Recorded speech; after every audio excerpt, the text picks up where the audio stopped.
Congress party ఏ party అయితే ఈ రోజు ఒకవైపు రాజ్యాంగం పట్టుకొని రాహుల్ గాంధీ గారు ఢిల్లీలో పోజులు కొడుతున్నారో నేను రాజ్యాంగ సంరక్షకుని అని, అదే కాంగ్రెస్ పార్టీ ఇవాళ రాజ్యాంగ భక్షకుల మాదిరిగా ఏ రకంగా వ్యవహరిస్తున్నారో కూడా వారికి వివరంగా చెప్పడం జరిగింది. చేతుల్లో రాజ్యాంగం పట్టుకొని పార్లమెంట్లో పోజులు, బయటికి వచ్చి కాంగ్రెస్ కార్యాలయంలో పార్టీ ఫిరాయించిన ఎమ్మెల్యేలకు వారిని వెన్నుతట్టి ప్రోత్సహించే విధంగా రాహుల్ గాంధీ గారు ప్రవర్తిస్తున్నారని చెప్పి కూడా నేను స్పీకర్ గారికి గుర్తు చేయడం జరిగింది. ఇది కాంగ్రెస్ పార్టీ యొక్క జాతీయ మేనిఫెస్టో. ఇదే మన తెలంగాణలోనే తుక్కుగూడలో విడుదల చేయడం జరిగింది న్యాయపత్ర. అందులో కూడా కాంగ్రెస్ పార్టీ చాలా స్పష్టంగా చెప్పింది. ఏం చెప్పింది న్యాయపత్రాలు అంటే, we promise to amend the 10th schedule of the constitution and make defection, leaving the original party on which the MLA or MP was elected, an automatic disqualification of the membership in the assembly. ఇది వారు చెప్పిన మాట. ఇది కూడా speaker గారికి చదివి వినిపించాం. హర్యానాలో ఇదే కాంగ్రెస్ పార్టీ కొట్లాడుతా ఉంది.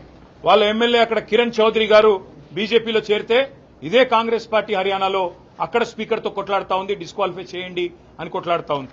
అది కూడా స్పీకర్ గారికి గుర్తు చేసినాం. దాంతో పాటు స్పీకర్ గారికి మరిన్ని ఉదంతాలు కూడా దేశవ్యాప్తంగా ఉన్నాయి, వారికి గుర్తు చేసినాం. కర్ణాటకలో ఎక్కడైతే బీజేపీ పార్టీ కాంగ్రెస్ ఎమ్మెల్యేలను కొనుగోలు చేస్తుందని అక్కడి ముఖ్యమంత్రి సిద్దరామయ్య గారు చెప్తున్నారు. 50 కోట్లకొకరు చొప్పున పశువుల సంతలో పశువుల్ని కొన్నట్టు మా ఎమ్మెల్యేల్ని కొంటున్నారు అని చెప్పి అక్కడ సీఎం సిద్దరామయ్య గారి ఆక్రోశం ఏదైతే ఉన్నదో అది కూడా స్పీకర్ గారికి చెప్పాము.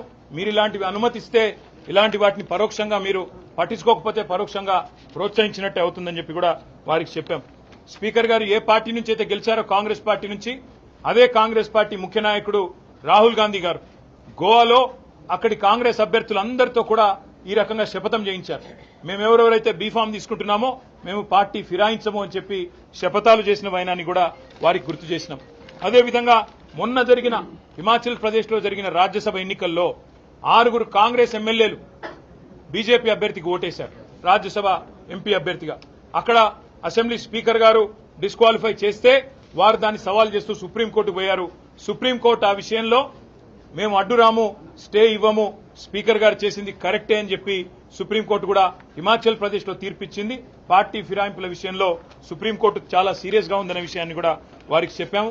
ఇంకా మహారాష్ట్రలో కూడా జరుగుతున్న విషయాలు కూడా చెప్పాము. ఇదంతా స్పీకర్ గారికి చెప్పి మేము వారికి చెప్పిందల్లా ఏమంటే, సుప్రీంకోర్టు నిబంధనలు క్లియర్ గా ఉన్నాయి, మీకు కాపీ కూడా ఇస్తున్నాం సార్, మిమ్మల్ని కొంతమంది తప్పుదోవ పట్టిస్తున్నారు, ఏమీ కాదని, మీరు ఏ నిర్ణయం తీసుకోకున్నా ఇబ్బంది రాదని, మీకే కలంకము రాదని చెప్పి కొంతమంది చెప్తా ఉన్నారు.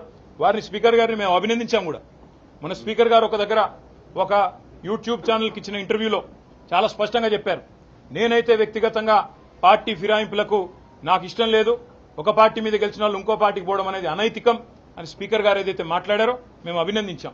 కానీ మాటలతోనే ఆగిపోకుండా మీరు వెంటనే మరి కార్యక్రమం కూడా కార్యాచరణ కూడా ప్రారంభించి ఈ 10 మందిని కూడా అనర్హులుగా ప్రకటించి ప్రజాక్షేత్రంలో వారి బలాన్ని రుజువు చేసుకునే విధంగా స్పీకర్ గారు నిర్ణయం తీసుకోవాలని చెప్పి కూడా